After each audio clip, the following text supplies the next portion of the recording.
Kapin 5.8 million pesos nga gingong smuggled nga sigarilyo ang nasakmit sa usa ka bodega sa Isabela City, Basilan. Duha ka lalaking sospek arestado. Mikabat sa 116 ka master cases sa gingong smuggled nga sigarilyo ang nasakmit sa kapulisan sa barangay Mensi, Isabela City, Basilan niadtong Huwebes sa gabi.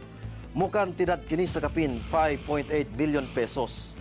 Matod sa Police Regional Office 9, nagpaygayon og mobile patrol ang tropa sa kapulisan niadtong Tungura hangtod nga dunag kini nabantayan nga nagaload og mga karton sa usa ka sakyanan nga walay plate number gikan sa usa ka warehouse.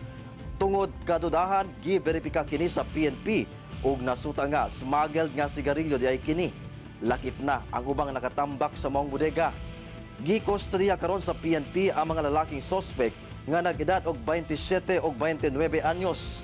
Wala kini igong dokumento nga gipakita. Magatubang kini og kasong may kalapasan sa anti-smuggling. Ginakuhaan pa kini og pahayag.